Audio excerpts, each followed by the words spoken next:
Vaping. I have seen a lot of people in my grade searching for vapes. Young people say it's hard to ignore. Websites, video games, we're seeing these products thrown at us. Even in their schools. In one of my classes earlier, people were actually exchanging Juul pods. Doctors have sounded the alarm. Almost a third of all high school students are current users. It's devastating. The state has taken action. I'm officially declaring a public health emergency in the Commonwealth, 4-month temporary ban. But what is the impact on business? I was not selling the products that was hurting these people. And our health. It was water vapor, it's this, it's that, it's nicotine. High grade, high content nicotine, and it'll hook you. Boston 25 News in depth on the vaping crisis. Here now, Boston 25 News anchor Carrie Cavanaugh. Good evening. Vaping has become the center of a controversial nationwide discussion. The number of Americans with vaping-related lung disease is climbing every week. The latest numbers from the CDC show nearly 1,500 confirmed cases in the U.S. 29 of those are in Massachusetts. 33 people have died nationwide, including one person here in our state. The CDC just gave this disease a name, EVALI, which stands for e-cigarette or vaping product use associated lung injury. But Boston 25 News has spent months looking at the soaring number of young people vaping, and we found more teenagers are vaping than ever before. I mean, it was really terrifying, and I was just wondering if I was going to make it out of the hospital. In September, 19-year-old Finn Kane spent a week in the hospital. Doctors told him vaping put him there. I was vomiting nonstop, and it really felt like I couldn't breathe. My lungs were closing up on me. My oxygen went down to 84. I really didn't know at that point. I was like, I really could die right here. A place the Medway teen never imagined he'd be when he started vaping his junior year of high school, both THC and nicotine pods. At first, it was more so like a fun thing to do at school, like to get buzzed, you know, like you get a little head rush. Finn says it was a mood booster and stress reliever. Eventually, he was just hooked. More of an addiction, more of kind of just a habit. My body felt like it needed it. Over the summer, he says those cravings took a turn. So the first thing I experienced was these like really awful migraines, like head-splitting migraines that would come in like almost bands, I would say. And I ended up throwing up blood one morning, and my mom was like, let's go to the ER. 3 days later, he was diagnosed with vaping-related pneumonitis, a chemical pneumonia that required steroids, not antibiotics. The record of his hospital stay shows his long list of heart and lung problems. There is some side effects to this stuff, and it's, you know, you always think it's not going to happen to you. Finn's story is just one example of an exploding number of vaping-related lung illnesses nationwide. The CDC now believes counterfeit THC products are largely responsible for these illnesses.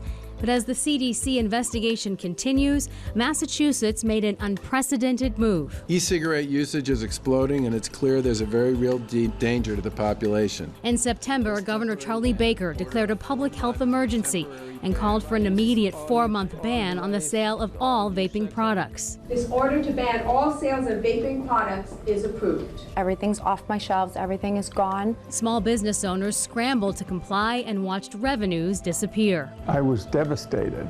I don't know where I'm going to get vape. I'm going to have to go to the black market. Medical marijuana patients and former smokers told us they were stuck. I really don't want to go back to smoking cigarettes, but I don't see the options. But with all this swirling, people like Finn Kane want to send a clear message to other young people. You know, I don't want to see another kid go through this because it was just pure hell. You know, I hope they're going to stop soon, learn something from other people's stories like mine. And long before the CDC began investigating or the state was even considering a ban, some local students realized vaping was becoming a popular and potentially dangerous trend. I sat down with a group of middle and high school students in Holbrook for a candid conversation about what they see in their schools every day. It's more of like a social normality. Like, it's more of like a fad where a lot of kids are doing it, so you want to do it to like fit in with a lot of other kids. And how many of you have friends who vape? How many of you have seen your peers, whether you're close or not, vaping? Everybody.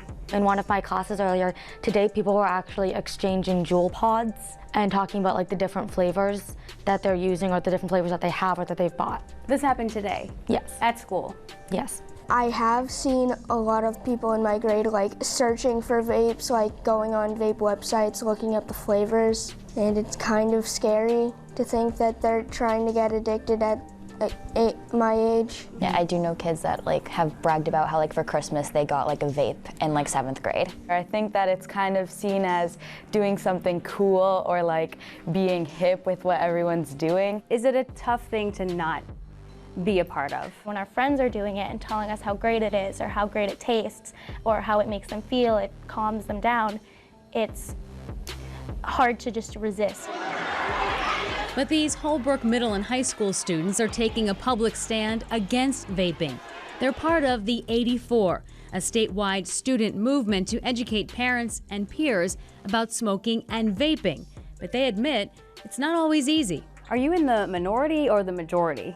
Majority of our friends and youth in like today's world vape and use products like this. They say that it's like a stress reducer and that they don't care about future like problems that they may have because like teenagers think they're invincible. So the 84 tries to educate about the potential health risks. You don't really know what you're putting into your body. And they advocate for better public policy to protect young people like them. Everywhere we frequent, websites, video games, convenience stores, we're seeing these products thrown at us. And it's hard to just ignore it. Someone else had used the word, I think you said, the first thing you said was you were targeted, you felt targeted. What does it mean to you to feel targeted by a product? Whenever I walk into a convenience store, it shouldn't be the first thing I see on the counter. It shouldn't be surrounded by candy, it shouldn't have candy flavors, because that's what attracts the youth. And I was just scrolling through my feed, and on multiple occasions I've gotten like ads for like vape products. What do you want to convey to grown-ups, to adults, to parents out there? Because there's a lot of people that say freedom of choice. We're not trying to take away and like ban all Juuls and all like, you know, e-cigarettes. We're trying to take it out of the hands of youth. The flavors actually are one of the main reasons why youth start using vaping products. Craziest vape flavor you've heard of? Kermit's blood. I think I've heard of a lemon meringue pie. Sour Patch Kids. I feel like it needs to be more talked about and educated on the parents' behalf. So that we're aware exactly of what the harmful effects that it has on our body, and that we are able to set that example for the other youth that don't do it. It's never too late because you can always quit and you can, you know, join the movement. In September, e-cigarette maker Juul pulled all its advertising, including television, radio, and social media. This week, Juul announced it plans to stop selling all its fruity flavored pods until the FDA can review all of its products. And for more information about that 84 movement, head to boston25news.com. Coming up, the governor's vaping ban facing backlash. Stop the vape ban! Stop the vape ban! From protests to lawsuits, the reaction from vaping supporters and the concerns about small businesses and the black market. But first, local leaders taking action and standing their ground. We're concerned about the addiction of it. The steps they're taking to stop illegal vape sales and prevent children from being targeted. The way you do it, you breathe it in and then you let it sit for a second and then your lungs just take it all up. Plus, a local student talks openly about his vaping addiction and struggled to quit. His story when the Boston 25 News special Vaping Crisis continues.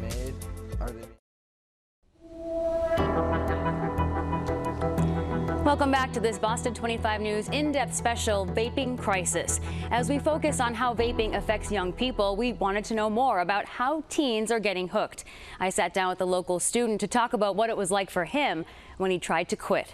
The way I describe it is like a pleasurable dizziness, and then all your anxiety melts. Matt Murphy says that's what it felt like when he first started vaping. The way you do it, you breathe it in and then you let it sit for a second, and then your lungs just take it all up. And not long after, Murphy says he began to crave it. Were you hooked right away? I wasn't hooked right away, but I did seek it out after I used it for the first time. Murphy, now a student at UMass Lowell, says he was in high school and vaping every day. Eventually, he bought his very own Juul, one of the largest makers of vaping devices. Matt discovered a favorite flavor. The mint flavor was definitely my go-to. And a new habit. I had a Velcro on my bedside table, and I would Velcro, stick one end to the Juul, one end to the bedside table, Stick it right there, wouldn't even have to open my eyes. I could just get relief. Matt was one of a growing number of young people now vaping. A CDC survey found during the 2017-18 school year, e-cigarette use among high school students rose 78%. There was a 48% increase among middle schoolers. It was water vapor, it's this, it's that. It's nicotine is what it is. It's really high grade, high content nicotine, and it'll hook you. Matt says he was hooked, and nearly 2 years later, when he tried to quit, Just massive anxiety. It was massive anxiety. It took about like 10 or 12 failed attempts. So what was that like? So that cycle of trying and failing was very demoralizing for me, because you really realize how subservient you are. What is the main message you would tell a young person considering trying this because everyone's doing it? Yeah, if you don't do it, don't do it. And Matt Murphy says what really helped him finally quit was telling his parents he was struggling. He encourages kids to talk to their parents rather than fear the consequences.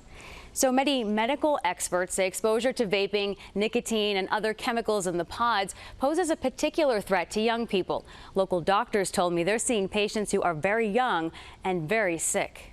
It's devastating. Dr. Jonathan Winnikoff, a pediatrician at Mass General's Hospital for Children, says he's seeing patients with a variety of lung diseases from extreme asthma to extreme allergic reactions. Early on, we did start seeing increases in asthma attacks.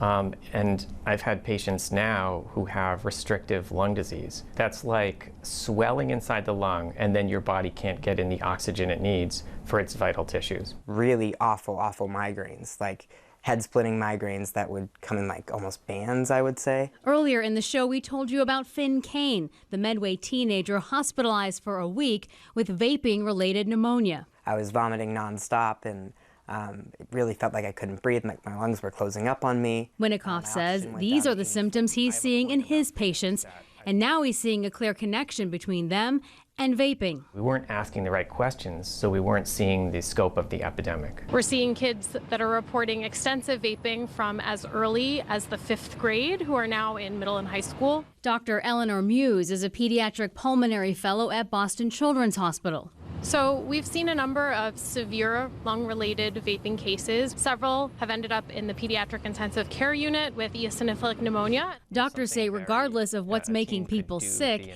it's nicotine that's getting children addicted to vaping. This dime-sized pod has more nicotine than an entire pack of cigarettes. Winnikoff and Muse support Governor Baker's temporary vape sale ban. He and many doctors also support a proposed state law to ban all flavored tobacco products, including mint and menthol. Some people hear that word ban and they bristle at just the suggestion of anything being banned, where they should have the freedom to do something or not. We're not saying ban tobacco. We're not saying ban electronic cigarettes. All we're saying is take away the flavors that are attracting kids. Parents have a huge role here to play. Pediatricians need help. We need help from parents. We need help from communities to contact the state representatives so that they can make important laws that will ban all tobacco flavors. Still to come, the fallout of the statewide vaping ban. Small business owners tell us about the burdens of that ban. But up next. We immediately took action to shut down retailers and online retailers who were selling to kids under the age of 21. The state investigations and local initiatives to keep vaping devices out of kids' hands.